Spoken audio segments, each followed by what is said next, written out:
नमस्कार, आप सभी का स्वागत है और आप देख रहे हैं न्यूज़ 21। मैं हूं आपके साथ सोनम गुरु। तो चलिए स्वागत करते हैं आपका उत्तराखंड में।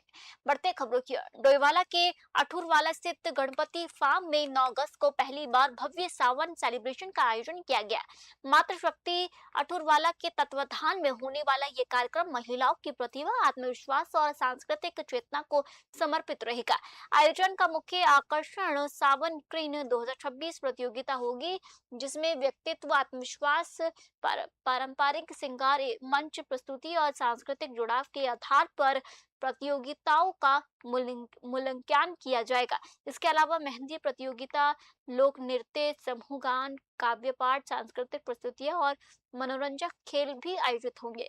कार्यक्रम के निष्पक्ष मूल्यांकन के लिए विभिन्न क्षेत्रों के अनुभवी निर्णायकों को आमंत्रित किया गया है। डोईवाला से आशीष यादव की रिपोर्ट। हमारा जो आने वाली 9 अगस्त है, रविवार को हमारा सावन सेलिब्रेशन नाम से हम लोग इस बार महिलाओं पर केंद्रित एक बहुत सुंदर और बहुत भव्य कार्यक्रम कर रहे हैं, जिसमें मुख्यतः जो गतिविधियां होंगी, जो पार्टिसिपेशन होगा वो महिलाओं का ही रहेगा। और इसमें जो ड्रेस कोड रहेगा वो सावन का हरा रंग है। इसमें सावन क्वीन, मिसेस सावन क्वीन प्रतियोगिता जो रहेगी मुख्य आकर्षण का केंद्र रहेगी। और आपके चैनल के माध्यम से हम सभी महिलाओं को आमंत्रित भी कर रहे हैं कि उसमें अपना रजिस्ट्रेशन अधिक से अधिक कराएं, उस प्रतियोगिता में भाग लें। हमारा बढ़ते अगली खबर की ओर। खटीमा के मुख्य बाजार में शनि मंदिर और उत्तराखंड राज्य आंदोलनकारी शहीद स्मारक के पीछे बने डंपिंग जोन को लेकर विवाद बढ़ गया। कांग्रेस कार्यकर्ताओं ने इसे धार्मिक आस्था, शहीदों के सम्मान और जन स्वास्थ्य से जुड़ा मुद्दा बताते हुए प्रशासन को 10 दिन का अल्टीमेटम दिया। कांग्रेस ने उप जिलाधिकारी के माध्यम से मुख्यमंत्री को ज्ञापन सौंपकर डंपिंग जोन हटाने की मांग की है। नेताओं का आरोप है कि कूड़ा जमा होने से दुर्गंध और प्रदूषण फैल रहा है, जिससे स्थानीय लोगों को परेशानी हो रही है। वहीं प्रशासन ने नगर पालिका को निर्धारित ट्रैचिंग ग्राउंड में कूड़ा निस्तारण के निर्देश देने की बात कही है। खटीमा से अशोक सरकार की रिपोर्ट। बड़ा दुर्भाग्य है वहाँ पर कि नगर पालिका के द्वारा वहाँ पर कूड़ा इकट्ठा किया जा रहा है, जबकि वहाँ पर शनि मंदिर भी है, शहीद स्मारक भी है और वहाँ पर चौकी भी है। लगातार पब्लिक उस रास्ते से आना जाना करती है, उनको इतनी बुरी दिक्कत होती है। वहाँ पर आम पब्लिक भी अगर बाजार जाती है उसी रास्ते जाती है। कई बार तो जब मैं वहाँ से गुजरा हूँ, कई बार मैं रुका तो कई लोगों ने मुझसे कहा ऐसा भी कूड़ा कब हटेगा, कूड़ा हटाने के लिए कुछ तो करिए। इससे पहले भी हमारे पीसीसी सदस्य भव्य राठौर जी ने हम सब साथ मिलकर वहाँ पे ज्ञापन भी दिया था, कहा भी था कि यहाँ से कूड़ा हटाया जाए।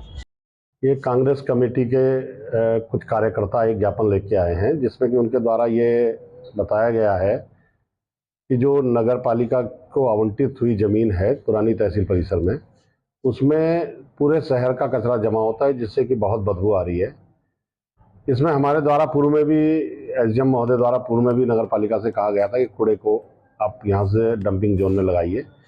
तो पुनः ईओ को निर्देशित कर दिया जाएगा कि कूड़ा वहाँ से उठा के जो आपका जो भी टचिंग ग्राउंड बना रखा है उसमें कूड़े का करे। और बरसात का मौसम में बहुत बदबू आती है। तो शुरुआत से कहता हूँ कि हमारे व्यापारियों के साथ बहुत उत्पीड़न होता है, समय समय पे हमारे को दबाया कुचला जाता है। जिस तरह से खटीमा का भी बॉबी भाई ने जैसे बोला, खटीमा का दिल है। खटीमा के दिल में जहाँ पर एक तरफ हमारा मंदिर है जिसका हमारी श्रद्धा है, एक तरफ शहीद स्मारक है जहाँ वहाँ पर भी हमारी श्रद्धा है। बीचों बीच में गंदगी का अंबार, सारी पूरी खटीमा की गंदगी ला के आप खटीमा का जो हमारे वहाँ पर डंपिंग जोन बना दिया, जिसकी हम घोर निंदा करते हैं। और हमारे व्यापारी भाई कई टाइम से इस बात की मांग भी उठा रहे थे कि वहाँ पर बैठना, अगर बल्कि दुकानों में बैठना बड़ा दूभर हो गया, बड़ी दुर्गंध आती है।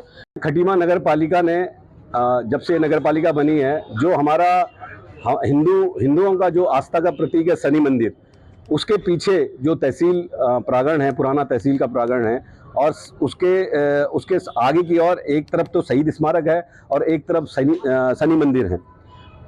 लोगों की भावनाएं और आस्था उन दोनों जगहों से जुड़ी हुई है। उसके बावजूद भी उस जो पुरानी तहसील का जो ग्राउंड है, इतना बुरा हाल है उसका, वहां पर नगर पालिका ने डंपिंग जोन बनाने का काम किया है। बढ़ते अगली खबर की ओर। सावन के पहले सोमवार पर दिनेशपुर के ग्राम रामबाग स्थित करीब 300 वर्ष पुराने प्राचीन शिव मंदिर में श्रद्धा और भक्ति का माहौल देखने को मिला।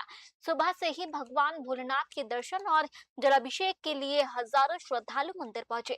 भक्तों ने हर हर महादेव और बम बम बोले के जयकारों के साथ शिवलिंग पर जल, दूध और बेलपत्र अर्पित कर पूजा अर्चना की। मान्यता है कि इस मंदिर में सच्चे मन से पूजा करने से मनोकामनाएं पूरी होती है। इसी आस्था के चलते दूर दराज क्षेत्रों से बड़ी संख्या में श्रद्धालु यहां पहुंचे और भगवान शिव का आशीर्वाद लिया। दिनेशपुर से राहुल विश्वास की रिपोर्ट। ये मंदिर हमारे दिनेशपुर उत्तराखंड में स्थित है। ये 300 साल पुराना प्राचीन मंदिर है। यहाँ पर बहुत सारी आस्थाएं हैं। लोग यहाँ पर मन्नतें मांगते हैं और वो मन्नतें पूरी होती हैं। और हम सब आस्था का केंद्र है। हर वर्ष यहाँ पर रामबाग का मेला जो कि बहुत धूमधाम से मनाया जाता है। ये भोलेनाथ का मंदिर 350 साल ऊपर का पुराना है। यहाँ पर कुछ भी मांग सकते हो आप, हर चीज़ पूरी होती है। और हम लोग स्टूडेंट हैं, हम भी कुछ मांगने के लिए आए हैं। हम और भी आगे जा सकते हैं, इसी चक्कर में हम हर साल ही आते हैं पूजा देने। आप लोग भी आइए, हर किसी की मनोकामना भी पूरी होती है। यहाँ पे रामबाग में पड़ता है और ये मंदिर बहुत पुराना मंदिर है। यहाँ पे सावन के महीने हो या शिवरात्रि हो, बहुत अच्छे अच्छे प्रोग्राम होते हैं, पूजा होते हैं। हम यहाँ पे जल चढ़ाने आते हैं और ये हमारे लिए 3 सोमवार हो चुका है और मैं आ चुकी हूँ यहाँ पे पूजा करने और बहुत अच्छा भी लगता है यहाँ पे। बस लेकिन ये आज सावन का सोमवार है। मैं यहाँ मंदिर में जल चढ़ाने के लिए आई हूँ। यहाँ पे ऐसी मान्यता है कि यहाँ पे जो भी भक्त अपने मन से जो भी मांगता है उसकी मनोकामना पूरी होती है। तो मेरी भी बहुत सारी मनोकामनाएं पूरी हुई है। मैं उसी श्रद्धा से यहाँ पे हर सोमवार को जल चढ़ाने आती हूँ और मेरे मन को बहुत शांति मिलती है। ये मंदिर उधम सिंह नगर के सितारगंज में अंतर्राष्ट्रीय किसान यूनियन द्वारा नियुक्ति समारोह आयोजित किया गया, जिसमें संगठन के विस्तार के तहत कई नए पदाधिकारियों को जिम्मेदारी सौंपी गई। कार्यक्रम में वरिष्ठ पदाधिकारी और विभिन्न राज्यों से आए प्रतिनिधि शामिल हुए। वक्ताओं ने किसान के अधिकारों की रक्षा, उनकी समस्याओं के समाधान और संगठन को गांव-गांव तक मजबूत बनाने पर जोर दिया। नेताओं ने कहा कि किसान एकजुट होकर ही अपनी आवाज को प्रभावी ढंग से शासन प्रशासन तक पहुंचा सकते हैं। कार्यक्रम में अधिक से अधिक किसानों से संगठन से जुड़कर किसान हितों की लड़ाई को मजबूत करने की अपील की है। सितारगंज से मनोज हालदार की रिपोर्ट। मैं आप लोगों को बताता हूँ कि मैं मुकेश सिंह बिष्ट, मैं नैनीताल जिले से हूँ। मैं इसमें प्रदेश संगठन महासचिव के पद पर कार्यरत हूँ। तो मेरा मकसद है कि मैं उत्तराखंड में यहाँ पर से प्रदेश संगठन चला रहा हूँ। तो मुझे गांव-गांव जाकर एक सदस्यता अभियान चला रहा हूँ, अधिक से अधिक मात्रा में किसानों को एक साथ जोड़ने की प्रयास में और नई पदाधिकारियों की नियुक्ति कर रहे हैं हम लोग।